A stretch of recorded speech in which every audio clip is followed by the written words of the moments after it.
Have you ever wondered how a single gunshot could change the world forever?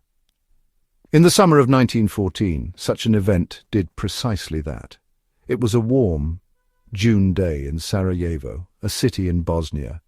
Archduke Franz Ferdinand, the heir to the Austro-Hungarian Empire, was visiting. He and his wife Sophie rode in an open-top car. Few could have predicted that this journey would set in motion a chain of events, a chain that would lead to one of the deadliest conflicts in human history. This was not just any assassination, it was a spark falling onto a continent covered in dry tinder, ready to explode into a devastating fire. The world of 1914 was a complex place, full of grand empires and growing ambitions.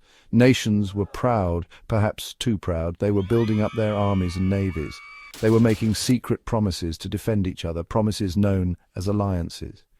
It was like a group of friends, where if one got into a fight, all the others had to join in. This intricate web of relationships meant that a small problem in one corner of Europe could quickly become everyone's problem. The air was thick with suspicion and rivalry. Each great power watched the others carefully, always fearing they might be left behind or, worse, attacked. This underlying tension was the real danger. The assassination itself was carried out by a young Serbian nationalist named Gavrilo Princip. He believed that Bosnia should be free from Austro-Hungarian rule and become part of a larger Serbian state. For him, the Archduke represented the oppressor. The Austro-Hungarian Empire was vast, ruling over many different peoples. Many of these groups, like the Serbs in Bosnia, longed for independence. So, when the news of the Archduke's death spread, it was seen by Austria-Hungary as a direct attack, an intolerable insult. They decided they had to punish Serbia severely. They wanted to make an example of them. What followed was a month of frantic diplomacy and rising tempers, often called the July Crisis. Austria-Hungary, with strong support from its powerful ally Germany, issued a harsh ultimatum to Serbia. Serbia, though small, had a powerful friend in Russia. Russia saw itself as the protector of Slavic peoples, including the Serbs. As ultimatums were delivered and rejected, as armies began to mobilize, the intricate system of alliances began to click into place, one by one. It was like a terrible, unstoppable machine grinding towards war. The chance for peace slipped away with each passing day, each decision made in anger or fear. The assassination of Archduke Franz Ferdinand was merely the trigger. The real causes of the Great War had been growing for decades, like deep roots beneath the surface of European society. One of these powerful roots was militarism. The great powers of Europe, Britain, Germany, France, Austria, Hungary, Russia, were all engaged in an arms race. They believed that a strong military was essential for national prestige and security. Germany, a relatively new nation, was particularly keen to build up its army and navy to rival Great Britain's dominant sea power. This constant build-up created an atmosphere of suspicion and fear, making war seem not just possible, but perhaps even inevitable to some. Another crucial factor was the complex system of alliances. These pacts, often made in secret, divided Europe into two armed camps. On one side was the Triple Alliance, consisting of Germany, Austria-Hungary, and Italy. On the other side was the Triple Entente, an understanding between France, Russia, and Great Britain.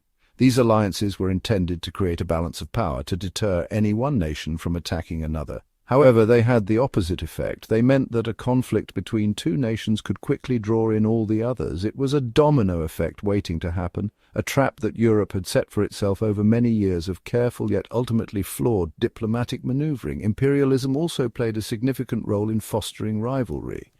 The major European powers were all competing for colonies and influence around the globe, particularly in Africa and Asia. These colonies provided raw materials, markets for goods, and strategic military bases. This scramble for empire led to frequent clashes and near wars between the colonial powers. Germany, for instance, felt it had been unfairly left out of the colonial race and sought its place in the sun. This ambition often brought it into conflict with Britain and France, who already possessed vast overseas empires. The desire for more land and resources fueled international tensions considerably. Finally, a powerful force called nationalism was sweeping across Europe. People felt an intense pride in their own country and culture. Sometimes this pride turned into a belief that their nation was superior to others. In multi-ethnic empires like Austria-Hungary and the Ottoman Empire, various national groups yearned for independence and self-rule. This was especially true in the Balkans, a region often called the powder keg of Europe.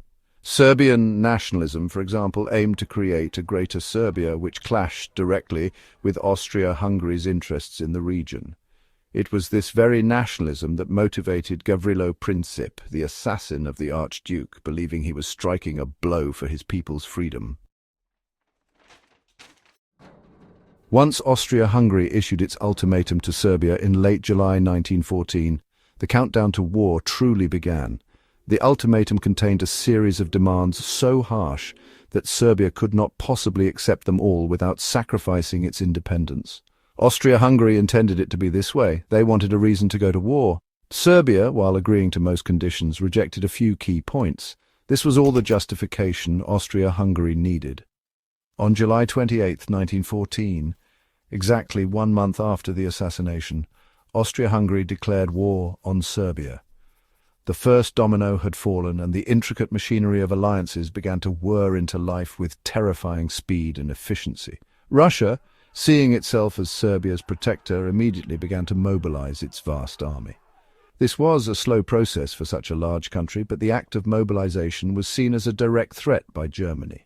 Germany, allied with Austria-Hungary, demanded that Russia halt its military preparations. When Russia refused, Germany declared war on Russia on August 1st. Germany knew that France was allied with Russia, so Germany didn't wait for France to act. It had a long-standing plan, the Schlieffen Plan, which involved a rapid invasion of France through neutral Belgium before turning to fight Russia in the east. Time was of the essence for this plan to succeed. Following its plan, Germany declared war on France on August 3rd. The next day, German troops invaded Belgium. This violation of Belgian neutrality was a critical moment. Great Britain had a treaty guaranteeing Belgium's independence and neutrality. Britain also feared a dominant Germany controlling the Channel ports, which would threaten British security and trade. When Germany ignored Britain's ultimatum to withdraw from Belgium, Britain declared war on Germany on August 4th. In just a few short days, a local conflict in the Balkans had exploded into a major European war. The intricate web of alliances had ensured that peace was no longer an option. The people of Europe, for the most part, greeted the outbreak of war with enthusiasm, even joy. There were scenes of cheering crowds in Berlin, Paris, London, and Vienna. Young men eagerly volunteered to fight, believing the war would be a short, glorious adventure. They thought it would be over by Christmas. This patriotic fervor was fueled by years of nationalistic propaganda and a romanticized view of warfare. Few understood the true nature of the conflict that lay ahead. They could not imagine the industrial scale of slaughter that modern weaponry would unleash. The old world was about to be swept away in a tide of blood and iron. The initial German advance into France, following the Schlieffen Plan, was swift. They swept through Belgium and northern France, pushing towards Paris. However, the plan began to falter. The Belgian army put up a surprisingly strong resistance, delaying the Germans. The Russian army mobilized faster than expected, forcing Germany to divert troops to the Eastern Front. Then, at the First Battle of the Marne in early September 1914, the French and British forces managed to halt the German advance. This battle was a crucial turning point. It ended Germany's hopes of a quick victory in the West and marked the beginning of a new, horrifying kind of warfare, trench warfare. Both sides dug in, creating an elaborate system of trenches that stretched for hundreds of miles from the North Sea coast to the Swiss border. This became known as the Western Front. Life in these trenches was appalling. Soldiers endured constant shelling, mud, rats, lice, and the pervasive stench of death. The area between the opposing trenches was called No Man's Land, a barren, crater-filled landscape crisscrossed with barbed wire. To attack, soldiers had to go over the top, climbing out of their trenches and advancing into a hail of machine gun fire and artillery shells. Casualties were horrific, often for gains of only a few yards of territory. New weapons made this war particularly deadly. The machine gun could mow down hundreds of attacking soldiers in minutes. Heavy artillery rained down shells, pulverizing the landscape and causing devastating injuries. Poison gas, first used by the Germans in 1915, added a new terror to the battlefield, causing blindness, suffocation, and agonizing death. Tanks were introduced later in the war, designed to cross no man's land and break through enemy lines, but early models were slow and unreliable. Airplanes, initially used for reconnaissance, soon engaged in aerial dogfights and began to drop bombs. Technology had outpaced tactics, leading to a brutal war of attrition where each side tried to wear down the other. Major battles on the Western Front, such as Verdun, the Somme, and Passchendaele, became infamous for their enormous loss of life and minimal strategic gains. At the Battle of the Somme in 1916, the British Army suffered nearly 60,000 casualties on the first day alone. These battles dragged on for months, consuming men and resources at an alarming rate. The generals, often far from the front lines, struggled to find ways to break the stalemate. They continued to order massive offensives, believing that sheer numbers and firepower would eventually prevail. For the soldiers in the trenches, however, it was a seemingly endless cycle of boredom, fear, and sudden violent death. Section 5. Beyond the Trenches, a truly global war. While the Western Front became the enduring image of World War I, the conflict was truly global, fought on many other fronts across Europe, the Middle East, Africa, and Asia, as well as on the high seas. The Eastern Front, where German and Austro-Hungarian forces faced Russia, was much more fluid than the West. The distances were vast, and trench lines were less permanent. Battles here, like Tannenberg and the Brusilov offensive, involved huge numbers of troops and resulted in massive casualties. Russia's less developed railway system and internal political turmoil hampered its war effort, contributing to its eventual collapse and withdrawal from the war. In the south, Italy joined the Allies in 1915, hoping to gain territory from Austria-Hungary. The Italian front, primarily along the mountainous border with Austria, saw brutal fighting in harsh alpine conditions. Battles like Caporetto were devastating for the Italians. Further east, the Ottoman Empire, allied with Germany and Austria-Hungary, the Central Powers, fought against the Allies in several campaigns. The Gallipoli campaign in 1915 was a major Allied attempt to seize the Dardanelles Strait, knock the Ottomans out of the war, and open a supply route to Russia. It ended in a costly failure for the Allies, particularly for Australian and New Zealand Anzac troops. The war also extended to the Middle East, where British forces with Arab support fought against the Ottoman Empire in Mesopotamia, modern-day Iraq and Palestine. Figures like T.E. Lawrence of Arabia, became famous for their role in aiding the Arab revolt against Ottoman rule. In Africa, British, French and Belgian colonial troops fought German colonial forces in campaigns that were often overlooked, but were nonetheless significant. The war also reached Asia, where Japan, an Allied power, seized German colonial possessions in China and the Pacific. The involvement of these diverse peoples and regions truly made it a world war. War at sea was another crucial dimension. Great Britain, with its powerful Royal Navy, imposed a naval blockade on Germany, aiming to starve it of essential supplies. Germany, in turn, used its U-boats, submarines, to try and blockade Britain by sinking merchant ships. This unrestricted submarine warfare, particularly the sinking of ships carrying civilian passengers, such as the Lusitania in 1915, caused outrage in neutral countries like the United States. The naval war was a constant battle of wits and technology, with both sides seeking to control the vital sea lanes that supplied their war efforts and their populations back home, making it a silent but deadly front. Section 6. Turning tides, new hope, and old empires crushed. By 1917, the war had dragged on for 3 exhausting years. Millions had died, and morale on all sides was dangerously low. 2 major events in this year, however, would fundamentally alter the course of the conflict. The first was the entry of the United States into the war on the side of the Allies in April. Germany's resumption of unrestricted submarine warfare, which threatened American shipping, and the interception of the Zimmermann telegram, a German proposal for an alliance with Mexico against the US, finally pushed President Woodrow Wilson and the American public to abandon neutrality. The arrival of fresh American troops and resources provided a much-needed boost to the weary Allies. The second transformative event of 1917 was the Russian Revolution.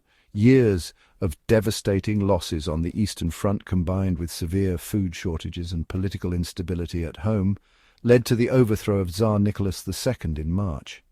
A provisional government took power but struggled to continue the war effort. In November, October by the old Russian calendar, the Bolsheviks, led by Vladimir Lenin, seized power. Lenin promised peace, land and bread.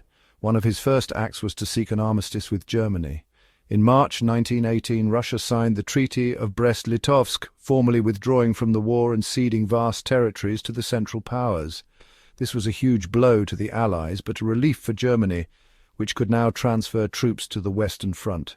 With Russia out of the war, Germany launched a series of massive offensives on the Western Front in the spring of 1918, known as the Ludendorff Offensive or Spring Offensive. Their aim was to achieve a decisive victory before the American forces could arrive in large numbers.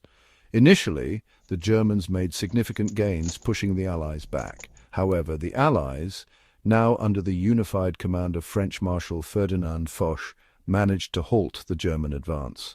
The German army, exhausted and overstretched, had spent its last reserves. The arrival of hundreds of thousands of fresh American soldiers began to tip the balance decisively in favor of the Allies. The Allied counter-offensives, beginning in the summer of 1918, known as the 100 Days Offensive, proved unstoppable. Using new tactics that combined infantry, tanks, artillery and air power, the Allies began to push the Germans back across France and Belgium. One by one, Germany's allies began to collapse. Bulgaria surrendered in September, followed by the Ottoman Empire in October. Austria-Hungary, facing internal revolts and military defeat, signed an armistice in early November. Germany itself was on the brink of revolution, with its people starving and its military defeated. The tide had irrevocably turned against the Central Powers, leading to the war's dramatic conclusion. Section 7, Faces of the Conflict, Leaders, Soldiers and Civilians. World War I was not just a story of battles and strategies. It was a human story shaped by the decisions of leaders, the sacrifices of soldiers and the endurance of civilians. On the political stage, figures like British Prime Minister David Lloyd George, French Premier Georges Clemenceau and US President Woodrow Wilson played crucial roles in guiding the Allied war effort and later in shaping the peace. On the side of the Central Powers, Kaiser Wilhelm II of Germany and Emperor Franz Joseph and later Charles I of Austria-Hungary were the figureheads of empires that would not survive the conflict. Their decisions, often made under immense pressure, had profound consequences for millions. Military commanders became household names, though often for controversial reasons. Men like Field Marshal Douglas Haig for Britain, Marshal Joseph Joffre, and later Ferdinand Foch for France and Paul von Hindenburg and Erich Ludendorff for Germany, directed vast armies and planned colossal offensives. They faced unprecedented challenges in trying to break the deadlock of trench warfare. Some were criticized for their apparent disregard for the lives of their soldiers, repeatedly ordering attacks that resulted in horrific casualties. Others were praised for their strategic acumen or their ability to adapt to the changing nature of modern warfare. Their leadership, for better or worse, defined the military conduct of the war. The true heart of the war, however, lay with the ordinary soldiers, the millions of men who endured the unimaginable conditions of the trenches. They came from all walks of life, from farms and factories, cities and villages across many nations and empires. They faced constant danger, disease, and the psychological trauma of industrialized warfare. Their letters and diaries reveal their courage, their fears, their camaraderie, and their longing for home. These Tommies, Poilus, Doughboys, and Lanza were the ones who fought and died in the mud and blood of the battlefields. Their experiences became a defining feature of the 20th century's memory of conflict. Civilians, too, were deeply affected by the war. The concept of total war meant that entire national economies and societies were mobilized for the war effort. Women entered the workforce in unprecedented numbers, taking on jobs previously held by men in factories, farms, and transport. Governments imposed rationing, censorship, and propaganda to maintain public support and control resources. Coastal towns were shelled by warships, and cities were bombed by zeppelins and, later, airplanes, bringing the war directly to the home front. The war blurred the lines between combatant and non-combatant, and civilians suffered greatly from food shortages, disease, and the loss of loved ones. Section 8. The 11th Hour, an Armistice and a Fragile Peace. By the autumn of 1918, the Central Powers were collapsing. The Allied 100 Days Offensive was relentlessly pushing German forces back. Germany's allies, Bulgaria, the Ottoman Empire, and Austria-Hungary, had sued for peace one by one. At home, Germany faced widespread unrest, strikes, and mutinies in the navy. The German High Command informed Kaiser Wilhelm II that the military situation was hopeless and that an armistice must be sought. The Kaiser abdicated on November 9th, and a new German Republic was proclaimed. The once mighty German Empire was crumbling from within and without, its dreams of European dominance shattered. Negotiations for an armistice began between the Allies and the new German government. The terms dictated by the Allies, led by Marshal Foch, were harsh. Germany had to evacuate all occupied territories, surrender vast amounts of military equipment, including its fleet, and renounce the Treaty of Brest-Litovsk with Russia. The German delegation had little choice but to accept. At 5 o'clock in the morning on November 11, 1918, in a railway carriage in the forest of Compiègne, France, the armistice was signed. The ceasefire was to take effect at 11 o'clock that day, the 11th hour of the 11th day of the 11th month. The Great War was finally over. The news of the armistice was greeted with a mixture of relief, joy, and profound sadness. In cities like London, Paris, and New York, crowds poured into the streets to celebrate the end of the fighting. But the cost had been staggering. An estimated 10 million soldiers had been killed and over 20 million wounded. Millions of civilians had also perished due to war-related causes like famine and disease. The Spanish flu pandemic, which swept the globe in 1918 to 1919, exacerbated by wartime conditions, claimed even more lives than the war itself. The world was exhausted, grieving, and facing an uncertain future. The armistice only ended the fighting. It did not bring lasting peace. In January 1919, the victorious Allied leaders gathered in Paris to draw up the peace treaties. The most important of these was the Treaty of Versailles, signed with Germany in June 1919. This treaty imposed severe penalties on Germany, including territorial losses, massive reparations payments, and the infamous war guilt clause, which forced Germany to accept sole responsibility for starting the war. Many historians believe the harsh terms of the treaty sowed the seeds of future conflict, creating resentment in Germany and failing to establish a truly stable New World Order. The peace was fragile from its very inception. Section 9. Echoes of the Great War. A legacy that shapes our world. The First World War did not just end a conflict, it ended an era and reshaped the globe in ways that are still felt today. Four great empires, the German, Austro-Hungarian, Ottoman and Russian, crumbled into dust, their territories carved up to create new nations or absorbed by existing ones. The map of Europe and the Middle East was redrawn, often with little regard for ethnic or national aspirations, leading to new tensions and conflicts that would simmer for decades. The war fundamentally altered the balance of global power, weakening European nations and marking the rise of the United States as a major world power. Socially, the war brought about profound changes. The immense loss of life, particularly among young men, created a lost generation and had a lasting demographic impact. Women, having taken on new roles during the war, gained greater public visibility and, in many countries, the right to vote. The old social hierarchies were challenged, and there was a widespread questioning of traditional values and authority. The shared experience of suffering and sacrifice also fostered a sense of national identity in some countries, while in others it exacerbated internal divisions. The psychological scars of the war, the trauma of trench warfare, lingered for generations. Economically, the war was devastating. Nations had incurred massive debts to finance the conflict. Inflation soared and international trade was severely disrupted. The destruction of infrastructure and industry, particularly in France and Belgium, took years to repair. The burden of reparations imposed on Germany crippled its economy and contributed to political instability. The war also disrupted global financial systems, with London losing its place as the world's undisputed financial centre to New York. These economic woes would contribute to the Great Depression of the 1930s, creating further hardship and unrest. Perhaps the most tragic legacy of World War I was that it failed to be the war to end all wars, as many had hoped.